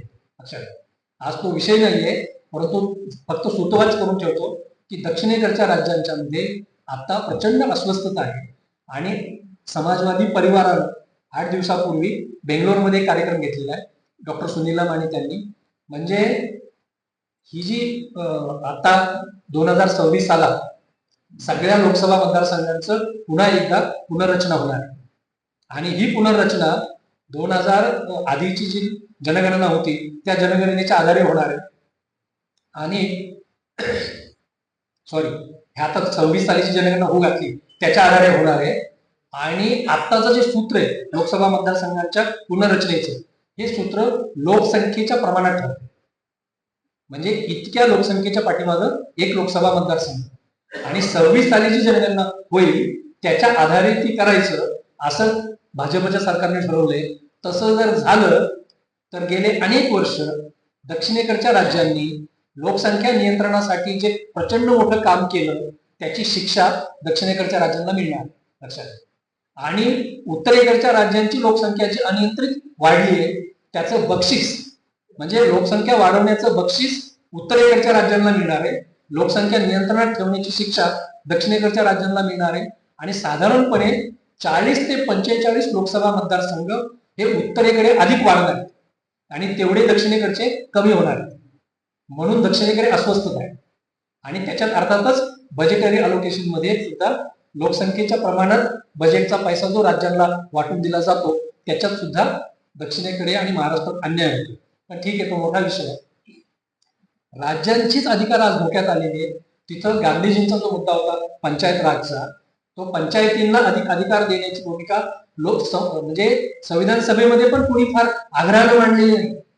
संविधान सभेमध्ये काही गांधीवादी सदस्य असं थोडस बोलायचे की अरे ते गांधीजींनी खेड्यांना स्वयंपूर्ण करा म्हणून सांगितलं होतं, खेड्यांना स्वायत्तता द्या म्हणून सांगितलं होतं, पण कुणीही ताकदीनं नाही, गांधीजींच्यामुळे स्वातंत्र्य मिळाले आपल्याला आणि तुम्ही गांधीजींचा हा मुद्दा डावलून पुढे जाऊ शकत नाही अशी ठोस भूमिका संविधान सभेत कुणीच घेतली नाही. आणि मग शेवटी थोडीशी बोलल्यामुळे झालं काय, तर डायरेक्टिव्ह प्रिन्सिपल जे आहेत संविधानाचे त्याच्यामध्ये ते मला वाटतं 46 कलम असं आलं की राज्यांनी आपले अधिकार पंचायतीला देण्यासाठी कायदे करावेत अशी अपेक्षा आहे. मग त्याला किती वर्ष लागले? 73-74 घटना दुरुस्ती 92 साली झाली. 50 सालापासून 92 सालापर्यंत लागले आणि ती सुद्धा परिपूर्ण नाही. तिने सुद्धा ग्रामसभांना पूर्ण अधिकार आज दिलेले नाहीत. अर्थात ते अधिकार द्यायची भूमिका घेतली तर बाबासाहेबांच्या भूमिकेचं उत्तर शोधावं लागणार. म्हणजे ते उत्तर न शोधता दलित समाजाचे, महिलांचे अधिकार ग्रामसभेमध्ये सन्मानित केले जातील अशा रचनेसह ते करावं लागेल. पण ते झालं नाही, आजही ते झालेलं नाही. दुसरा मुद्दा आहे तो ग्रामोद्योगाचा. आणि त्या ग्रामोद्योगाच्या बाबतीत हे जे.सी. कुमारप्पांचं मी तुम्हाला एक नाव घेतलं. हे जे.सी. कुमारप्पांच्याकडे नंतरच्या काळात बऱ्याच मोठ्या जबाबदाऱ्या आल्या होत्या काँग्रेस अंतर्गत. म्हणजे स्वातंत्र्य मिळायच्या आधी सुद्धा काँग्रेस पक्षाचे जे वेगवेगळे सेल असायचे, तुमच्यापैकी अनेकांना सांगतो तो इतिहास आहे ना, आपण बऱ्याच वेळेला ना की लढे काय झाले आणि ब्रिटिश अधिकाऱ्यांच्या बरोबर चर्चा काय झाली आणि ठराव काय झाले आणि मग काय झालं अशा अनुषंगाने वाचतो. परंतु काँग्रेस पक्षाच्या अंतर्गत त्यावेळेला आज ना उद्या या देशाची धुरा आपल्या हातात येणार आहे आणि हा संपूर्ण देश आपल्याला चालवायचा आहे हे गृहीत धरून काँग्रेसच्या अंतर्गत खूप काम होत होतं. त्या काळात अनेक वेगवेगळ्या कमिट्या काम करत होत्या. म्हणजे सत्ता आपली येणारच आहे आणि आपल्याला जबाबदारी घ्यायची हे गृहीत धरून अनेक कमिट्या काम करत होत्या. त्याच्यातल्या बऱ्याच कमिट्यांच्या वरती हे जे.सी. कुमारप्पा काम करत होते. त्याच्यातली महसूल खात्यानं एक कमिटी नेमली होती जमिनीबद्दलची, शेतीबद्दलची, शेतकी कमिटी. आणि त्या शेतकी कमिटीचं अध्यक्षपद जे.सी. कुमारप्पांच्याकडे होतं. त्या कमिटीनं जो रिपोर्ट दिला होता काँग्रेस पक्षाला त्याच्यामध्ये नेमकेपणानं मागण्या केल्या होत्या की 6 वर्ष सलगपणे ज्यांनी स्वतः शेती केलेली आहे त्यालाच शेतीचा मालकी हक्क देणारी दुरुस्ती करा. कळतंय ना मुद्दा? म्हणजे कुळ कायदा पूर्णपणे मोडीत काढा ही सूचना जे.सी. कुमारप्पांच्या कमिटीने केली होती की जो गेली मागची 6 वर्ष शेती करतोय त्याचीच ती शेती असली पाहिजे. आणि मग पुढे ज्या मागण्या आज आपण करतो की सगळी शेतीची कर्ज माफ करा, खासगी सावकारांना नोंदणी बंधनकारक करा, सरकारनं बी बियाणं आणि इतर ही मदत करा, हमी भावाच्या संदर्भातली यंत्रणा उभी करा, पीक विम्याची यंत्रणा उभी करा. हे सगळं माझ्या माहितीप्रमाणे हे 40 किंवा 38 साली जे.सी. कुमारप्पांच्या कमिटीनं ह्या शिफारसी काँग्रेस पक्षाकडे केल्या. काँग्रेस पक्षाने त्या शिफारसी स्वीकारल्या त्यावेळेच्या नेतृत्वात. नंतर यांच्याकडे जे.सी. कुमारप्पांच्या अनेक वेळेला मी तुम्हाला जे.सी. कुमारप्पा म्हणतो म्हणजे मी मागची आठवण करून देतो परत की जे.सी. कुमारप्पा म्हणजे गांधीयन इकॉनॉमिक्सचे भाष्यकार, हीच त्यांची प्रतिमा होती. आणि मग ग्रामोद्योगाच्या अनुषंगानं जे.सी. कुमारप्पांनी त्यांच्याकडे सर्वेची कामं पण सोपवली होती काँग्रेस पक्षानं आणि अनेक प्रकारची मांडणी ग्रामोद्योगाच्या अंगाने त्यांनी केली. तिथं गांधीयन इकॉनॉमिक्स म्हणून जे.सी. कुमारप्पांचं म्हणणं असं होतं की ब्रिटिश येण्याआधीचा जो भारत होता हा भारत शेती प्रधान होता असं म्हणणं चूक आहे. त्यांचं म्हणणं होतं की ब्रिटिश येण्याच्या आधीचा भारत जर अन्य देशांच्या बरोबर व्यापार करत होता, ब्रिटिश येण्याच्या आधीच्या भारताचा आंतरराष्ट्रीय व्यापारातला आपला स्वतःचा हिस्सा जर 12% होता तर याचा अर्थ ब्रिटिश येण्याच्या आधीच्या भारतामध्ये ग्रामोद्योग फार सक्षमपणे काम करत होते. निव्वळ शेतीच्या आधारावरती आंतरराष्ट्रीय व्यापार 12% वरती जाऊ शकत नाही. तर ते जे ग्रामोद्योग काम करत होते भारतामध्ये ब्रिटिश येण्याच्या आधी हे ग्रामोद्योग सक्षमपणे काम करत होते. त्यातून वर्कर उत्पादन होत होतं. वर्कर उत्पादन ही संकल्पना तुमच्या लक्षात येईल की शेतीतून जोपर्यंत वर्कर उत्पादन निर्माण होत नाही तोपर्यंत पुढची विकासाची दिशा स्पष्ट होत नाही. तर कुमारप्पा म्हणतायत की ब्रिटिशकालीन भारतामध्ये ग्रामोद्योगामधून वर्कर उत्पादन होत होतं, त्याचा आंतरराष्ट्रीय व्यापार होत होता. इंग्रज इथं आल्यानंतर त्यांनी जी मनी इकॉनॉमी आणली, भांडवली विकासाला ते मनी इकॉनॉमी म्हणायचे, त्यांनी जी मनी इकॉनॉमी आणली आणि इंग्लंडमधल्या कारखानदारीचा विकास करणं हेच फोकस ठेवला. त्याच्यामुळे भारतातला हा ग्रामोद्योग पूर्णपणे उद्ध्वस्त झाला. पण स्वतंत्र भारतामध्ये आपल्याला हा ग्रामोद्योग पुन्हा उभा करणं शक्य. आणि त्यांची मांडणी जी होती ती अशी होती की ग्रामोद्योगाचं महत्व काय काय. तर ते असं म्हणतात की ग्रामोद्योग हा विकेंद्रित स्वरूपामध्ये अस्तित्वात येतो. त्याच्यामुळे ग्रामोद्योगातून जी संपत्ती निर्माण होते तिच्या पुनर्वाटपाचा प्रश्नच येतो. बघा, हा मुद्दा नीट लक्षात घ्या की विकेंद्रित स्वरूपात ग्रामोद्योग असल्यामुळे ग्रामोद्योगामध्ये जी संपत्ती निर्माण होते तिच्या पुनर्वाटपाचा विषयच येत नाही. जेव्हा यंत्र केंद्रित उद्योग उभे राहतात, भांडवल केंद्रित उद्योग उभे राहतात, ते जे केंद्रीकरणाद्वारे उत्पादन होतं, या उत्पादनातून जी संपत्ती निर्माण होते ही संपत्ती केंद्रित होते आणि मग तिच्या पुनर्वाटपाचे प्रश्न निर्माण होतात. म्हणजे पहिला प्रश्न विकेंद्रित, ग्रामोद्योग विकेंद्रित आहे. दुसरा प्रश्न संपत्तीचं जागेवरच वितरण होतंय, पुनर्वाटपाचा प्रश्न येत नाही. पण जर तुम्ही यंत्र केंद्रित आणि भांडवल केंद्रित उद्योगांचा कास धरली तर मग संपत्तीच्या पुनर्वाटपाचे प्रश्न येतात आणि राज्य संस्थेची भूमिका प्रभावी बनते. आणि राज्य संस्थेकडे जितके अधिकार तुम्ही द्या तितकी ती राज्य संस्था मग प्रबळ आणि हिंसक बनत जाते. ग्रामोद्योगामुळे हे सगळेच प्रश्न मिटतात. संपत्तीच्या पुनर्वाटपाचाही प्रश्न येत नाही, मग राज्याचा रोल सुद्धा आपोआप, राज्य म्हणजे राज्य सरकार नाही, स्टेट ही कन्सेप्ट, त्या राज्याचा रोल आपोआप कमी होऊन जातो. दुसरं, ग्रामोद्योग हे स्वाभाविकपणे निसर्ग संवादी असतात, त्याच्यामुळे नैसर्गिक संसाधनांचं दोहन जास्त होत नाही किंवा ओरबाडले जात नाही. तिसरं, ग्रामोद्योग हे हाताला काम देतात, रोजगार मोठ्या प्रमाणावरती ग्रामोद्योग पुरवतात. आणि जो चौथा मुद्दा आहे ना तो फार महत्वाचा आहे याच्यात, की माणसाच्या अंगातली जी सृजनशक्ती, जी नवनिर्माण करण्याची शक्ती आहे, ज्याच्यातून माणसाच्या व्यक्तिमत्वाला पूर्णता येते, ही ग्रामोद्योगातून.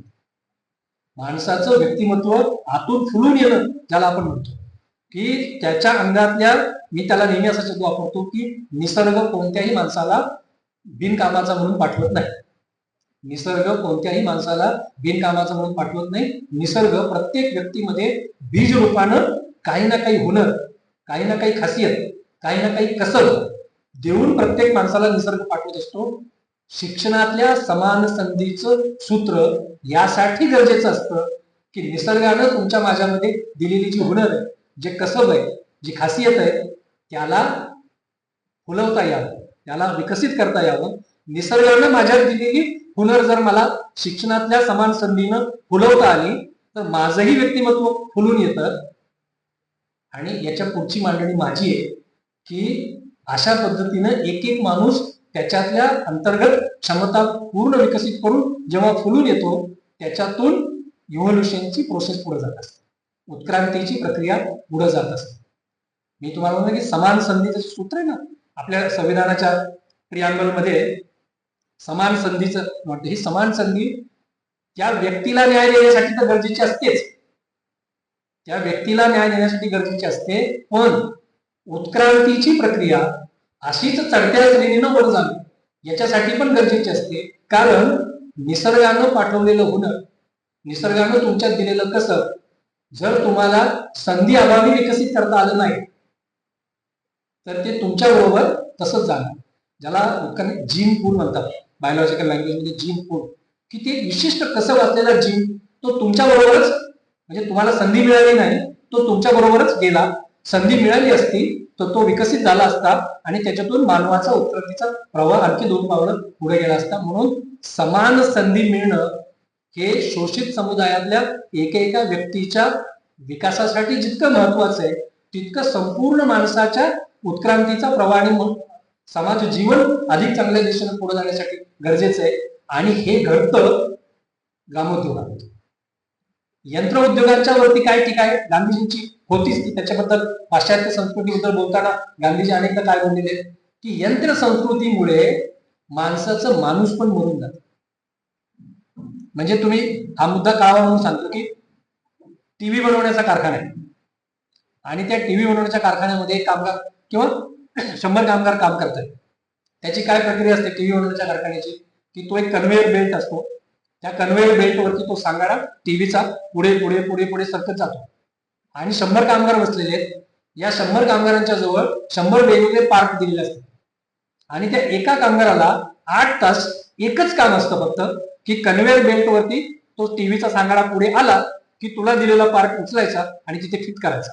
त्यांनी तो फिट केला की तो सांगाडा पुढच्या कामगाराकडे जातो, तो दुसरा पार्ट फिट करतो, सांगाडा तिसऱ्या कामगाराकडे जातो. माझं काम 8 तास एवढंच की आला सांगाडा उचल दिलेला पार्ट फिट कर, आला सांगाडा उचल पार्ट फिट कर. गांधीजी म्हणायचे की यांत्रिकीकरणामध्ये माणूस यंत्र बनत जातो, त्याचं माणूस पण मारलं जातं, त्याच्या ही सर्जनशीलता मारली जाते. 8 तास तो जर हेच काम करत बसला असेल, ग्रामोद्योगामध्ये मात्र व्यक्तीच्या अंगातल्या सर्जनशीलतेला फुलायला संधी मिळते. आणि म्हणून कुमारप्पांनी त्यावेळेला भूमिका घेतलेल्या आहेत अनेक वेळा. पण तुम्हाला हेही सांगतो की गांधीजी गेल्यानंतर 48 साली गांधीजी गेल्यानंतर काँग्रेसच्या अंतर्गत कुमारप्पांचं महत्व कमी कमी होतं आणि कुमारप्पांचं फारसं कुणी मग नंतर ऐकत नव्हतं. जसं या पंचायत राजचं मी म्हणालो की पंचायत राज आलं नाही, त्याच्याऐवजी संसदीय लोकशाहीला महत्व देणारे लोक होते, तसंच एक प्रक्रिया घडली. आता ती चुकी बरोबर हे आपण ज्याने त्यांनी ठरवावं लागेल, पण ती प्रक्रियाही सांगतो. पण त्याच्या आधी हेही सांगतो की कुमारप्पा एक महत्वाचे म्हणून की ते खूपच रोखोक होते, फारच स्पष्टोक्ती होते. म्हणजे त्यांनी गांधीजींची म्हणजे काँग्रेसला विसर्जित करा ही जी गांधीजींची एक भूमिका होती, गांधीजी गेल्यानंतर त्यांनी एक सूचना केली होती की राज्य संस्थेच्या मार्फत खूप काही चांगलं घडेल असं नाही. सर्व सेवा संघ जो आहे, या सर्व सेवा संघानं माणूस घडवण्याचं काम केलं पाहिजे. माणूस घडवण्याचं कामच भारताला पुढे घेऊन जाण्यासाठी जास्त महत्वाचं आहे. आणि म्हणून पंडित जवाहरलाल नेहरू, राजेंद्र प्रसाद आणि अजून एक नाव घेतले, या तिघांनी पण राजीनामे द्यावेत आपापले आणि माणूस घडवण्याच्या कामामध्ये सर्व सेवा संघाची जबाबदारी हे त्यांचं विधान आहे. आता की त्या काळच्या परिस्थितीमध्ये हे विधान अव्यवहारिक आहे. म्हणजे नेहरूंनी पंतप्रधान पद सोडावं आणि सर्व सेवा संघाची जबाबदारी घ्यावी हे निश्चितच अव्यवहारिक होतं, ती कोणी स्वीकारलं नसतं. त्यामुळे अशा त्यांच्या रोखोकपणामुळे ते बाजूला पडत गेले. पण आपण मुद्द्याचा विचार की ग्रामोद्योगात केवळ ग्रामोद्योगाच्या आधारे उद्याचा भारत घडवता येईल का, तो मुद्दा मी मांडतो आणि मग थांबतो. त्याच्या आधीची एक घटना आहे, साधारणतः 35 सालाची, की भारतात मध्ये उद्योग उभे राहायला लागले होते. ती नावं पण आहेत त्या पुस्तकात बरीच, पंडित श्यामलदास वगैरेची. म्हणजे भारतीय भांडवलदार उद्योग उभे करत होते आणि त्या भारतीय भांडवलदारांनी आपण बनवलेल्या वस्तूंचं एक प्रदर्शन उभं केलं होतं. आणि हे प्रदर्शन स्वदेशी वस्तूंचं प्रदर्शन असं नाव देऊन त्याला पंडित जवाहरलाल नेहरूंनी त्याला भेट द्यावी असं त्यांना निमंत्रण दिलं होतं. 35 किंवा 40ची घटना असेल, मला तर नीट आठवत नाही, पण स्वातंत्र्य आलेलं नव्हतं हे नक्की. त्यावेळेला पंडित नेहरूंनी भारतातल्या भांडवलदारांनी बनवलेल्या वस्तूंच्या प्रदर्शनाचं उद्घाटन करण्याला नकार दिला होता. आणि ते असं म्हणाले ते नेहरू त्यावेळेला की कामगारांच्या घामाची चोरी करून बनलेल्या वस्तूंचं उद्घाटन माझ्या हस्ते करावं हे काय मला पटत नाही. बघा ना, त्यांनी त्याला नाव काय दिलं होतं, स्वदेशी वस्तूंचं प्रदर्शन, कारण ते सगळे भारतीय उद्योगपती होते, भारतीय उद्योगपती होते. नेहरूंनी स्टँड काय घेतला, कामगारांच्या श्रमचोरीतून जे वस्तू बनल्या त्याचं उद्घाटन माझ्या हस्ते नाही. मग प्रश्न असा आला की स्वदेशी कशाला म्हणायचं, आणि मग ती सुद्धा जबाबदारी कुमारप्पांच्याकडे दिली होती काँग्रेस पार्टीने की स्वदेशी म्हणजे काय, स्वदेशी कशाला म्हणायचं. आणि मग कुमारप्पांनी ते नेहमीप्रमाणे अहवाल लिहून दिला. त्याच्यात त्यांनी असं म्हणलं होतं की स्थानिक पातळीवरचा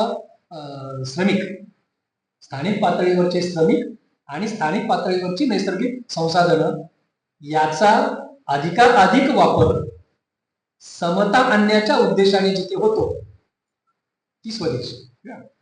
समतेच्या उद्देशानं, आता ही समतेचे उद्देश हे फार महत्वाचे आहे, ते काढून टाकलं तर मग बाकीचे अर्थ वेगवेगळे निघते.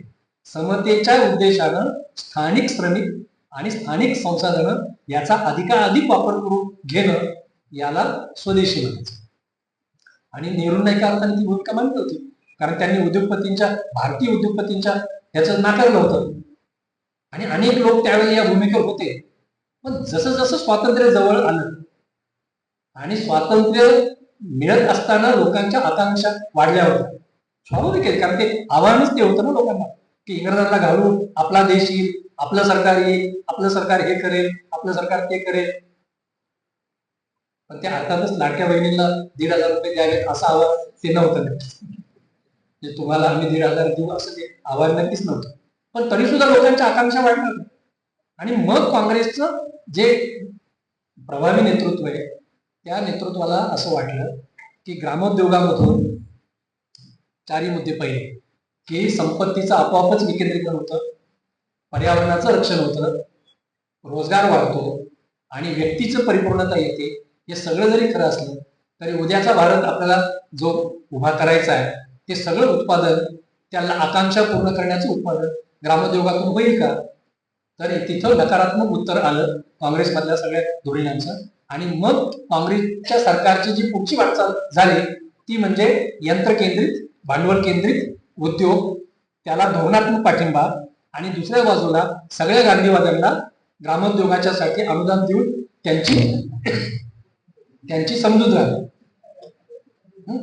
आता मी याच्यात आधी बोलत नाही, पण याच्यात आता इथं आपल्याला निर्णय करावा लागणार की ग्रामोद्योगाच्या आधारे 47 साली हा विचार होता की देश उभा राहू शकेल का?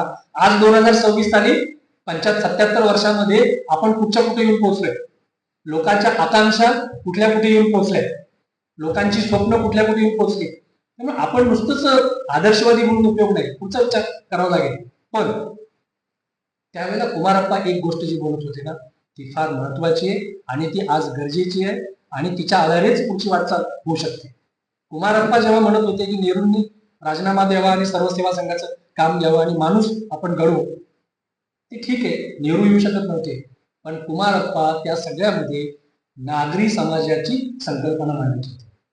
आणि कुमारप्पा म्हणत होते की हे ग्रामोद्योग यशस्वी होण्यासाठी सर्व सेवा संघाचं केंद्र मोठ्या प्रमाणावरती प्रयत्न करेल, त्याला व्हायबल बनवण्यासाठी प्रयत्न करेल. त्याची जी सगळी मांडणी आहे ती नागरी समाजाची मांडणी लक्षात. आता मी समारोपासाठी ना 2 वेगवेगळे मुद्दे थोडक्यात मांडून संपवतो की काय करावं पुढे अशा अर्थाने. पण आणि हे नागरी समाजाची जी संकल्पना आहे ना त्याचं गांधी आणि आंबेडकर दोघांनी वेगवेगळ्या वेळी कसं महत्व सांगितलं.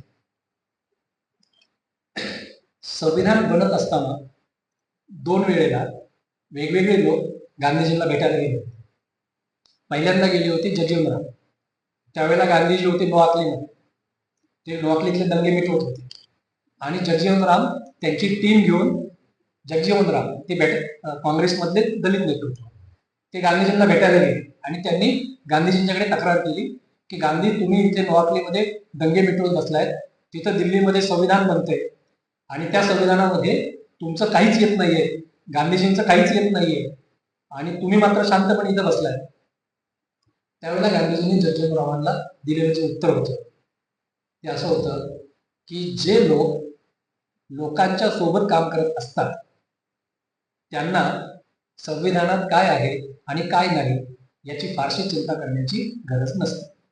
बघा, फार मोठं वाक्य आहे की जे लोकांच्या सोबत काम करत असतात त्यांना ही चिंता करण्याची गरज नाही.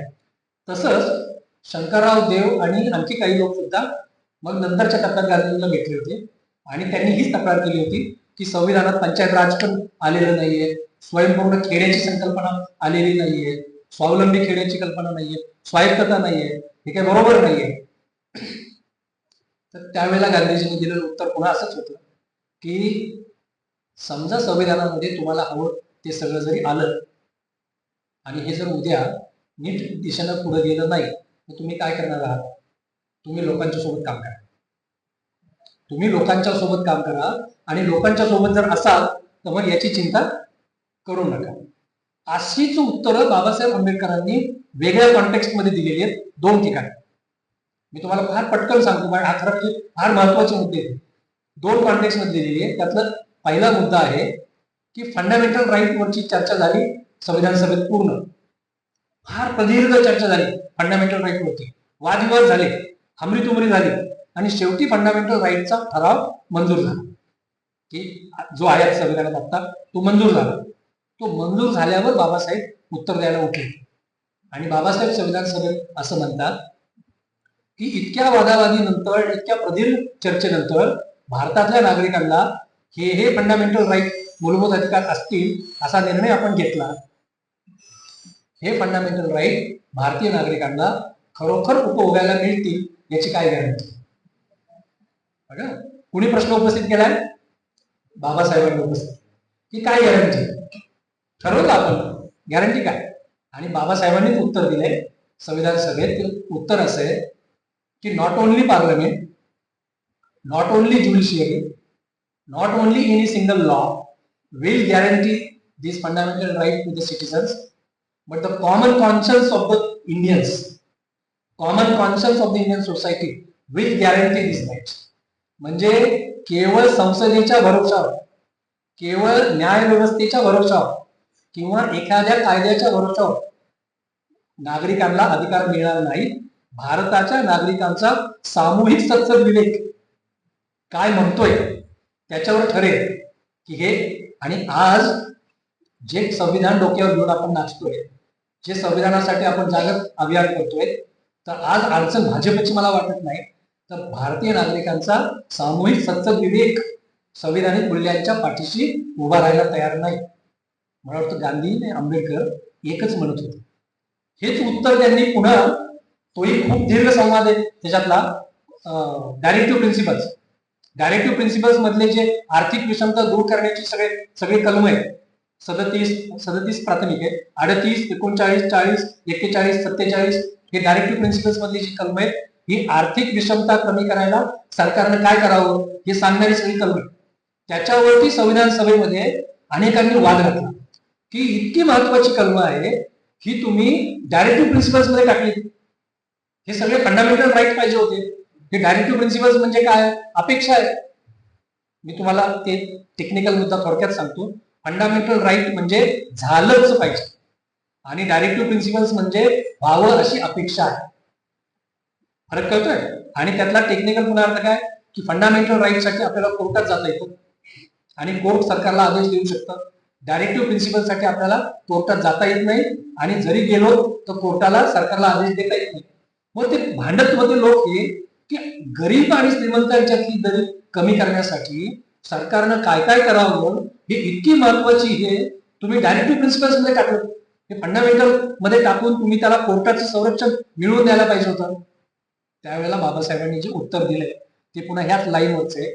बाबासाहेब असं म्हणतात की प्रत्येक गोष्ट न्यायालयाकडून करून घेण्याचा आग्रह सोडा. प्रत्येक गोष्ट न्यायालयाकडून होईल हा आग्रह सोडा. या न्यायालयांच्या पलीकडे जनतेचं न्यायालय नावाची गोष्ट असते. आपण संसदीय लोकशाही स्वीकारली. दर 5 वर्षांनी देश चालवणारी जी माणसं आहेत त्यांना जनतेच्या न्यायालयात जावं लागणार आहे दर 5 वर्षांनी. त्यामुळे दर 5 वर्षांनी जनतेच्या न्यायालयात जेव्हा जावं लागेल त्यावेळेला मतदार काय भूमिका घेतात हे महत्वाचं ठरेल. आणि ते जनतेच्या न्यायालयात यांना उत्तरं द्यावी लागतील. ती उत्तरं आपण त्यांना द्यायला लावली पाहिजे.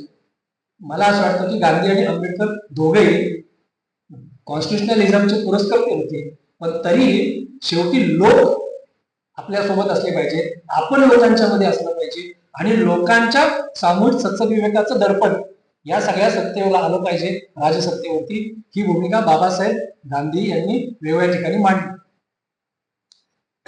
आज आपण पुढे जाताना काय केलं पाहिजे. मी मगाशी म्हणालो शेवटची 5 मिनिटं की 47 सालच्या काँग्रेस नेतृत्वाला असं वाटलं की ग्रामोद्योगाच्या आधारे देश पुढे उभा कसा करायचा. आज आपण 2026 मध्ये आहोत.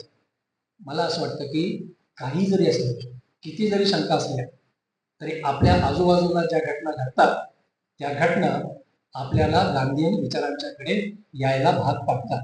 तुम्ही सगळ्या मोठ्या शहरांच्या मध्ये जेव्हा ट्रॅफिक जाम मध्ये अडकून पडतात त्यावेळेला तो ट्रॅफिक जामचा विषय शेवटी गांधी विचारांच्या बरोबर येऊन थांबतो. सगळ्या शहरांच्या मधल्या प्रदूषणाचा जो विषय आहे तो स्वयंपूर्ण आणि स्वायत्त खेड्याच्या मुद्द्याजवळ येऊन भिडतो. किंवा आज संपूर्ण मानवी जीवनाला जे एक नकारात्मक बकालपण आलेलं आहे, हा जो बकालपणाचा मुद्दा आहे मानवी जीवनामधला की तेजमचं की ग्रामोद्योगामुळे तुम्ही आतून फुलून येता, तुमचं कसं फुलून येतं, तुम्ही तुमचं माणूस पण परिपूर्ण होतं. आज जो मानवी जीवनाला बकालपणा आलेला आहे तो बकालपणा तुम्हाला गांधी विचारांच्याकडे आणून सोडतो. आणि विषमुक्त अन्न खाल्ल्यामुळे ज्या पद्धतीचे आजार आज सगळ्या माणसांना भोगतायत ते मुद्दा तुम्हाला पुन्हा गांधी विचारांच्या जवळ आणून सोडतो. मग आता पेच आपल्या समोर असा आहे की ग्रामोद्योगांच्या आधारे देश उभा राहू शकतो का. मला गांधी विचारांच्याकडे आणू शकतो. आणि विषमुक्त अन्न खाल्ल्यामुळे ज्या पद्धतीचे आजार आज सगळ्या माणसांना भोगतायत ते मुद्दा तुम्हाला पुन्हा गांधी विचारांच्या जवळ आणू शकतो. मग आता पेच आपल्यासमोर असं आहे की ग्रामोद्योगांच्या आधारे देश उभा राहू शकतो का, ही शंका त्यावेळेला होती, आजही आहे. आणि जे प्रश्न निर्माण झालेले हे प्रश्न तर आपल्याला असं सांगताय की तुम्हाला गांधी विचाराकडे गेल्याशिवाय पर्याय नाही. आणि आपण आज ना सत्तेत आहोत ना कुठेच आहोत, आपण काय करू शकतो. मला स्वतःला असं वाटतं की ज्या करण्याजोग्या गोष्टी आहेत लोकांच्या सोबतीनं त्या किमान त्या करू शकतो. फायनल उत्तर आपल्या हातात नाही, आपण सत्तेत नाही आहोत, आज आपलं भीक नाही आहे, पण किमान काही गोष्टी करू शकतो आपण. मध्यंतरी मराठवाड्यातल्या एका संस्थेनं काही गावांचा सर्वे केला आणि तो सर्वे काय होता माहितीये का, की गावातला पैसा कोणकोणत्या कारणाने बाहेर जातो. हा मुद्दा त्या गांधीजींच्या स्वायत्त खेळीशी संबंधित. तो जो सर्वे केला प्रवीण सर मराठवाड्यातल्या काही गावांचा, तर निष्कर्ष त्याचा असा निघाला की गावातला पैसा जो बाहेर जातो त्याचं पहिलं कारण खतं आणि बी बियाणे. मॅक्झिमम जो पैसा बाहेर जातो, ही मराठवाड्यातली गाव, मॅक्झिमम पैसा बाहेर जातोय तो खतं आणि बी बियाण्यासाठी. 2 नंबरला गावातला पैसा बाहेर जातोय तो पेप्सी, कोका कोला आणि लिम्का नावाच्या सॉफ्ट ड्रिंकसाठी. आणि तिसरा जो पैसा बाहेर जातोय ती घरगुती जी युटेन्सिल ज्याला आपण म्हणतो ती सगळी प्लॅस्टिकची आली ना आता, तर ही युटेन्सिल जे आहेत त्याच्यासाठी. मला असं वाटतं की याच्यात जे पहिले 2 मुद्दे आहेत या 2 मुद्द्यात तरी आपल्याला काही ठिकाणी हस्तक्षेप करता येणं शक्यही नाही. अर्थात तो हस्तक्षेप करत असताना शेतकऱ्यांच्या मर्यादा, शेतकऱ्यांना ऑलरेडी जे सोसावं लागतंय हे सगळं गृहीत धरून त्या अर्थाने मी शेतकरी चळवळीतला माणूस आहे. आणि जाता जाता हे सांगतो की जागतिकीकरणाचं युग भारतात आलं, त्या जागतिकीकरणानं या देशातल्या उद्योगपतींना हर तऱ्हेचं स्वातंत्र्य दिलं. काय बनवायचं याचं स्वातंत्र्य दिलं, ते कसं बनवायचं याचं स्वातंत्र्य दिलं, किती बनवायचं याचं स्वातंत्र्य दिलं, ते कुठं विकायचं याचं स्वातंत्र्य दिलं, किती पैशाला विकायचं याचं स्वातंत्र्य दिलं. 5ही मुद्दे नीट ऐका, फार महत्वाचे मुद्दे. कधीतरी परत आल्यावर सांगेल. पण या देशातल्या उद्योगपतींना काय बनवायचं याचं स्वातंत्र्य, किती बनवायचं याचं स्वातंत्र्य, कोणत्या प्रक्रियेतून बनवायचं याचं स्वातंत्र्य, ते कुठं विकायचं याचं स्वातंत्र्य, केवढ्याला विकायचं स्वातंत्र्य. या 5ही मुद्द्यांच्या बाबतीत भारतातला शेतकरी आज बंधनात. त्याच्यामुळे जागतिकीकरण का समाजवादी अर्थव्यवस्था ही बायनरीची उभी केली आणि समाजवादी मार्क्सवाद्यांनी या बायनरीला ग्राउंडवर गेल्यानंतर त्याचं चित्र फार वेगळं दिसतं. उद्योगपतींनी हर तऱ्हेचं स्वातंत्र्य उपभोगले जागतिकीकरणामध्ये, शेतकऱ्यांना मात्र त्याच मुद्द्यावरती हर तऱ्हेची बंधनं घातली. ही बंधनं कोणत्या नावाने आहेत? वन्यजीव संरक्षण कायदा शेतकऱ्यांना बंधनकारक आहे. GM मॉडिफाईड बियाणं नकोत आम्हाला, शेतकऱ्यावरती बंधन आहे. सगळ्या माणसांची पोटं भरली पाहिजे म्हणून इसेन्शियल कमोडिटी ऍक्ट आणतो आणि शेतमालाचे भाव वाढू देत नाही, शेतकऱ्यावर बंधन आहे. त्यामुळे जागतिकीकरण किंवा समाजवादी अर्थव्यवस्था याची ही विषम बाजू आहे, तुम्हाला त्याच्या अर्थाने करावं लागेल. त्याच्यामुळे तुम्ही उद्योगांना वाटेल तसं पुढे जायला परवानगी देणार आणि शेतकऱ्यांना म्हणणार की तू नैसर्गिक शेती कर. किंवा कुमारप्पांच्याच भाषेमध्ये त्यावेळेला कुमारप्पांनी काँग्रेस सरकारला जाब विचारला होता की ऊस शेतीला परवानगी का देता. बिहारमध्ये पामच्या झाडापासून गुळ आणि खानसरी साखर बनवण्याची प्रक्रिया असताना बिहारमध्ये तुम्ही ऊस शेतीला परवानगी का देता. तुम्ही ऊस शेतीला परवानगी दिल्यामुळं तांदळाचं उत्पादन कमी झालं, तांदूळ आयात करावा लागला, परकीय चलन गेलं. एक कुमारप्पांनी जाब विचारला होता. आजही हे मुद्दे. पण पुढे जात असताना शेतकऱ्यालाच अजून बंधनात घालणारी प्रक्रिया आपल्याला घेता येणार नाही. म्हणजे वाहनं वाटेल तेवढं प्रदूषण करणार आणि तुम्ही शेतकऱ्याला असं म्हणणार की तुमची भात शेतीची जी पद्धत आहे या भात शेतीच्या पद्धतीतून मिथेन नावाचा गॅस येतो, तुम्ही ही पद्धत बदला. हे नाही चालणार. पण जे आपल्या हातात आहे ते करावं लागेल. या परिसरामध्ये, मालवण परिसरामध्ये पूर्वी मिठागरं होती ना मिठागरं इथे, परंतु सरकारच्या निर्णयानं मीठ हा उद्योगपतींच्या हातात गेला. मग ते आयोडीन नावाची एक भ्रामक कन्सेप्ट आणली, त्याच्यासाठी काही गरज नव्हती त्या आयोडीन मिठाची. आयोडीन मिळतं, मी जीवशास्त्र शिकवलेला माणूस आहे एकेकाळी. पण सरकारच्या निर्णयानं मिठागराचे उद्योग अडचणीत आले. असे अनेक उदाहरणे. इथली पारंपरिक मच्छीमारीचा व्यवसाय सरकारच्या निर्णयानं अडचणीत आला. पण मला असं वाटतं की आपल्या हातात जे आहे त्या गोष्टी किमान आपण आता जर करू शकलो आणि ते करत हळूहळू पुढे जात राहिलो तर कदाचित गांधीयन इकॉनॉमिक्सचा जो अंतिम अर्थ आहे की मानवी जीवनाला परिपूर्णता यावी, मानवी जीवन चौअंगानं फुलून यावं, त्याच्या निसर्गाने दिलेलं कसं फुलून यावं आणि तो परिपूर्ण माणूस बनावा. व्यवस्था बदलता येईल का नाही माहीत नाही, पण किमान आपण आपल्या पातळीवरती तरी आपल्या माणूसपणाची प्रक्रिया पुढे घेऊन जाऊ, आपली माणूस बनण्याची प्रक्रिया उत्क्रांतीच्या प्रक्रियेतून पुढे घेऊन जाऊ. हाच गांधीजींना आदरांजली वाहण्याचा भाग असेल. बाकी अनेक विषयावरती चर्चा पुढे सतत चालूच राहील, आपण ते बोलत राहूया. तुम्ही शांतपणे ऐकलं. खूप खूप धन्यवाद.